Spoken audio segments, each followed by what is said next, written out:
Welcome to This Explainer. Today, we're diving straight into the science of how to properly balance a vegan diet.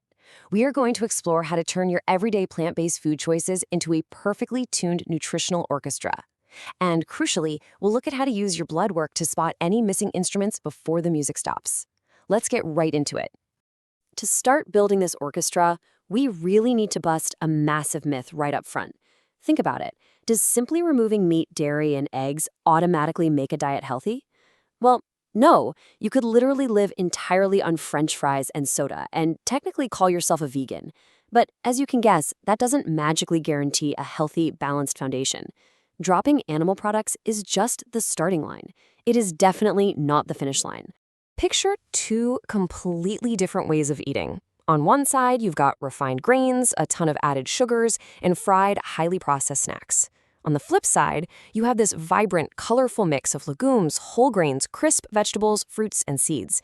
Both of these patterns are 100% vegan, but only the diverse whole food approach actually provides the vital instruments your body needs to thrive. That highly processed pattern, it's really just a recipe for missing nutrients. And when we talk about missing nutrients, vitamin B12 demands your absolute attention. If you take away one thing, remember this rule of thumb. Saying, I'll probably get enough from plants is just not a strategy.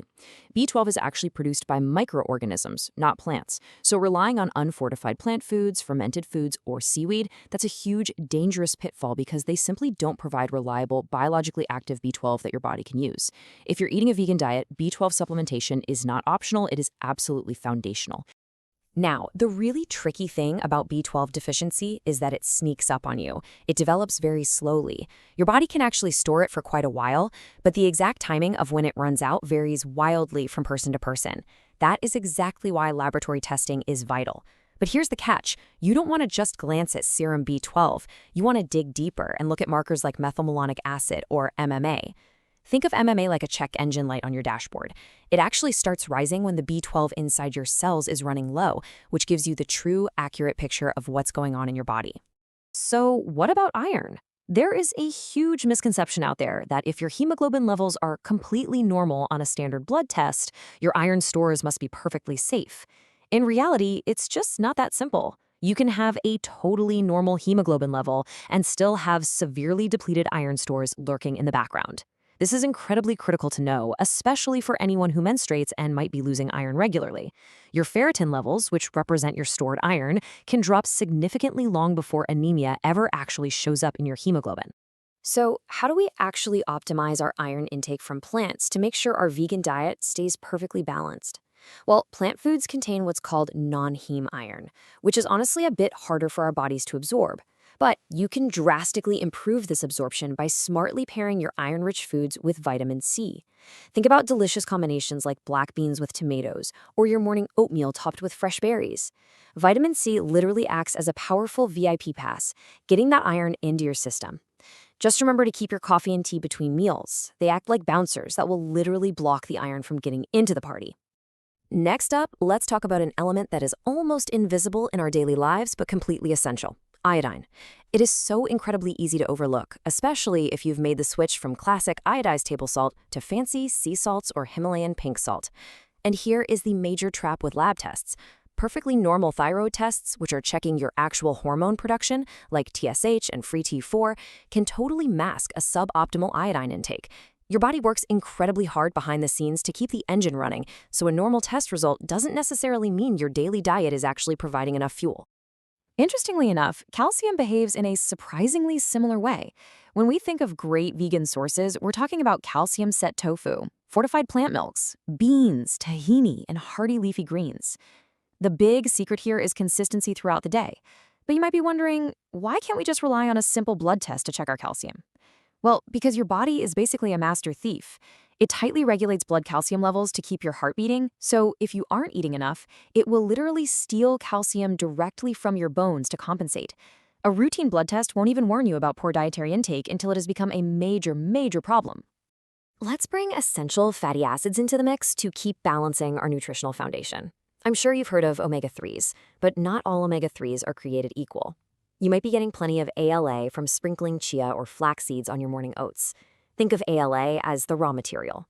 But your body's ability to convert that raw material into the finished products it desperately needs, EPA and DHA, which are absolutely crucial for your brain and heart health, is really highly limited. That is exactly why algae-derived supplements act as a fantastic, direct, completely fish-free shortcut to get what you need. And while we're on the topic of brain health, we absolutely have to talk about a nutrient that hardly ever gets the spotlight it deserves: choline. It plays a massive role in liver health and in building your cell membranes. But because there is no simple, routine blood test for it, it ends up being a huge blind spot for a lot of people. To properly balance your vegan diet, you have to intentionally invite foods like soybeans, peanuts, and cruciferous veggies like broccoli to the table. If you're limiting soy and legumes, your choline intake might actually be surprisingly low. Which leads us right into something I like to call the superfood trap. Look, it is so tempting to find 4 or 5 incredibly healthy foods like kale, blueberries, and chia seeds, and just eat them on repeat every single day until you're completely sick of them. But while eating a tiny, strict rotation of superfoods might look flawlessly healthy on paper or on social media, it creates massive nutritional blind spots. No individual food, no matter how much it's marketed as a superfood, provides absolutely everything your body needs. To truly balance a vegan diet, we have to zoom out and look at the big picture. Remember, your diet is a nutritional orchestra. It needs to be incredibly diverse. Legumes bring the heavy brass, your protein and zinc. Whole grains bring the steady, driving rhythm of fiber. Vegetables and fruits add the bright, beautiful melodies of vitamins and polyphenols. And nuts provide those smooth, essential fatty acids. No single section of the orchestra has to play the entire symphony all by itself, but every single section must be present, active, and balanced to make beautiful music. So to keep that orchestra playing perfectly over the years, we naturally turn to lab testing. But I want you to be aware of the most dangerous pitfall of all: treating your blood work like a pass or fail grade on your lifestyle. Ignoring your labs entirely just because you feel fine is super risky, but obsessing over every little number is just as bad. Your labs are not a scorecard. They are not grading your worth as a person. They are simply providing you with information. The absolute best way to use this information is to view your nutrition as a continuous, ongoing feedback loop. You make dietary choices, your body responds, and over time, your health changes. Lab tests just give you the necessary clues to read that biological response beneath the surface. For example, a low ferritin result isn't some definitive conclusion that all vegan diets lack iron. No, it's a clue. It's a clue that prompts you to ask yourself, hey, am I eating enough iron? Am I remembering to pair it with vitamin C? It simply guides your very next move. As we wrap up this explainer, I want you to take a close look at your own daily habits. Balancing a vegan diet isn't about striving for some arbitrary, impossible perfection. It's about engineering variety, ensuring adequacy, and building long-term sustainability. Your daily diet provides a solid foundation, and your routine labs provide the helpful clues. Your body truly is the ultimate orchestra. So, I leave you with this final thought. When you sit down for your very next meal, are you intentionally giving your body the right instruments to play? Or are you just crossing your fingers and hoping for good music? Thanks for exploring the science with me today.